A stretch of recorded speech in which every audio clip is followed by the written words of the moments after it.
Thank you. On the headphones? Yes, so Okay. you can have the translation. Okay. Allora diamo il benvenuto a un one-man show.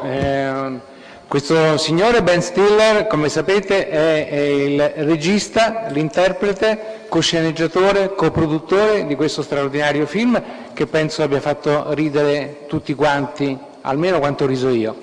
E se qualcuno ha già una domanda...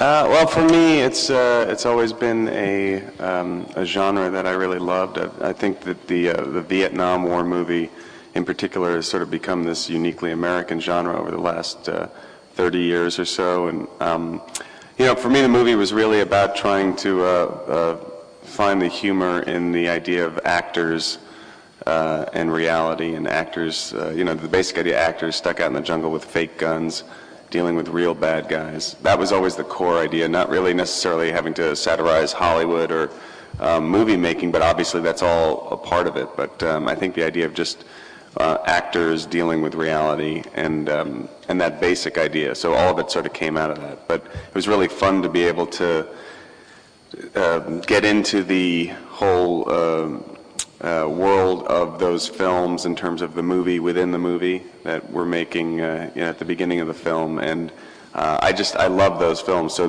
having the opportunity to sort of recreate those sort of you know, the war scenes, and then really to have the movie sort of become its own movie and the second part of the movie, and have the actors actually when they're doing real things, and you know, it's kind of, I feel like the movie, you know, it has its own reality at the end of it, but they are sort of in their own action movie at the end of the film too. So it was hopefully being able to do a couple of different things within that, within the reality of the movie, if that makes any sense.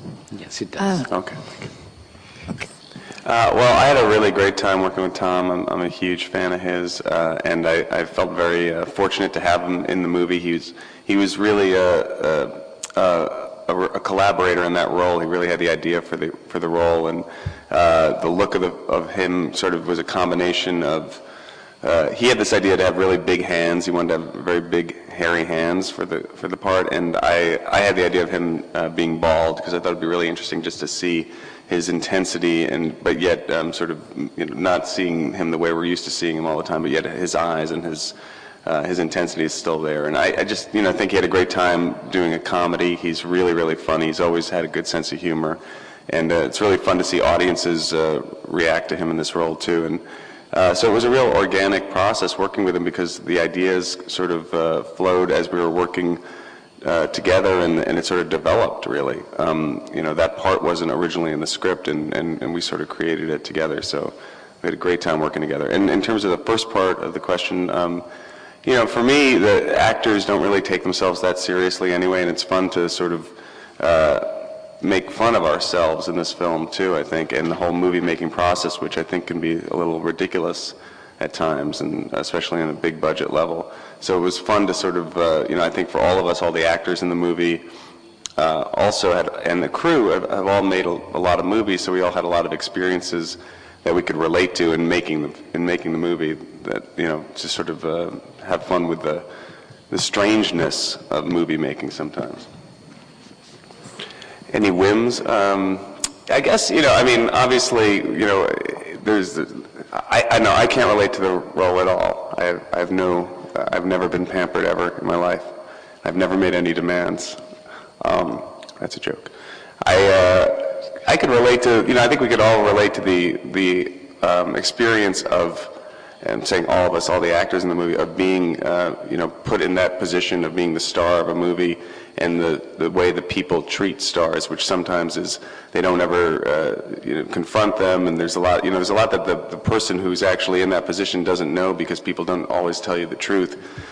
So it's kind of a strange world where you're not necessarily always getting reality, and people can become shielded from that. So I think it's almost up to you when you're in that position to really have a sense of that, and to try to remain grounded and sort of see through all of the, I guess, you know, just, I guess it's what's in the setup of making a movie where people sort of defer to you all the time, and you have to have a sense that that's usually happening and sort of fight against that. But at the same time, some people play into that too, and you know, there are a lot of people who lose their perspective with reality, and I think you're sort of always fighting against that.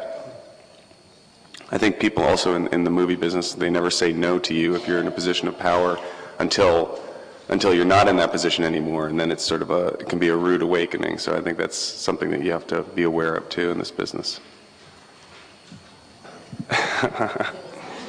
I don't think that's going to happen.